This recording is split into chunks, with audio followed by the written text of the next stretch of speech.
I'm Brooklyn Creed, and I'm from Heathen City.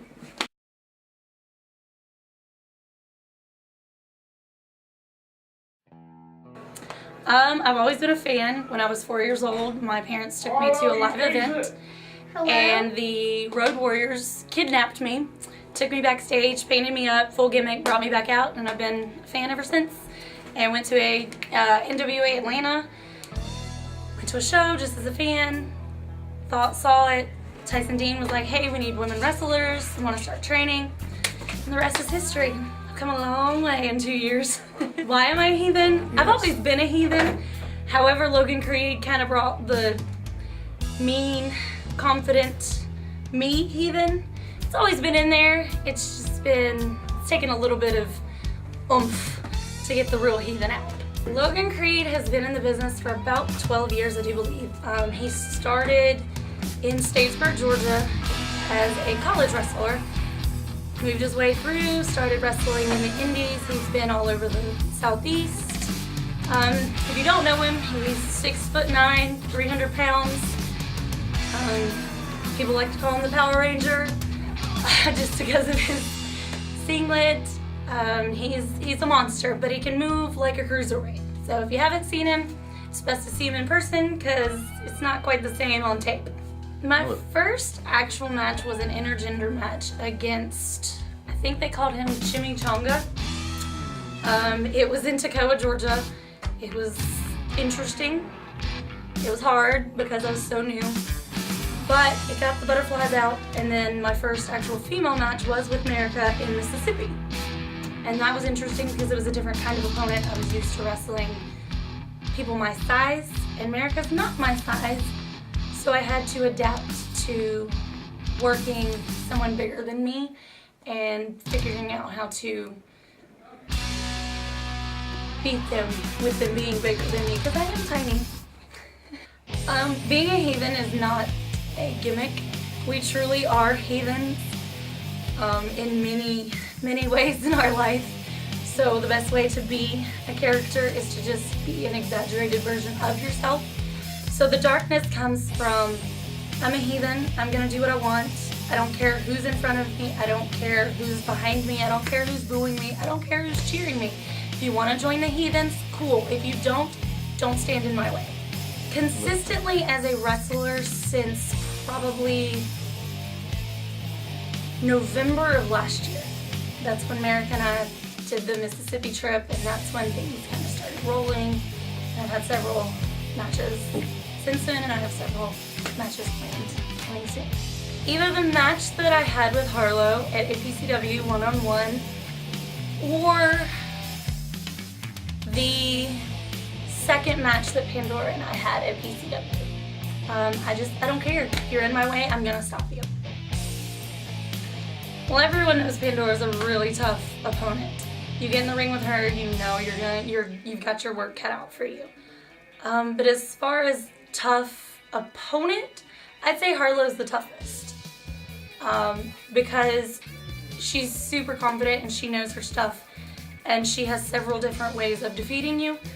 And it's not just, I know her moves, I can tell you her moves. She's got different moves sets each time we get in the ring together. Short-term goals, there's a PCW, there's a Peach State belt that just slipped from my grasp. I'd like to get that.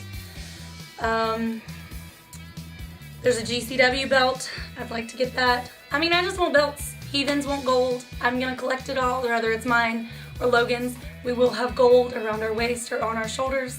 If you travel with us, if you follow us on Instagram, Twitter, Facebook, you see that we do have lots of belts. I want gold of my own. That's my goal. Long-term goals, realistically, I don't have the long-term goal of WWE. I mean, everybody who gets in this business would like to be signed to a contract. I don't feel realistically I have enough of a unique feature to be on WWE, and I hate to say that because it would be amazing. Long-term goals is just to travel, get out of the Southeast. I just want to wrestle. That's my long-term goal, is to continue wrestling as long as I can. Most people don't realize I have 2 children.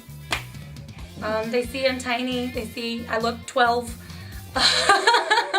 So they don't realize that I have a 6-year-old and a 4-year-old little boy that run around and keep me busy. Instagram, Twitter, Facebook, Snapchat is all Brooklyn Creed. I'm going to plug my husband. He's in there too, as the Logan Creed, as everything. Yeah, it's all the same. Pretty simple. Brooklyn Creed. If you can't find me, you're not looking hard enough. Final thoughts would be support women's wrestling. It's on a high right now. We're all learning. We're all getting better. As far as getting in the ring with someone, once again, I always look forward to getting in the ring with Harlow. We learn together. We get better together. I want to get back in the ring with America because I feel like I get stronger being in the ring with America. And Lord knows you get in the ring with Pandora and you're going to learn something. So I'm sure at Peach State you'll see us get in the ring, getting together. Most of all, I'm taking that belt from Crystal Rose. Thank you. Thank you.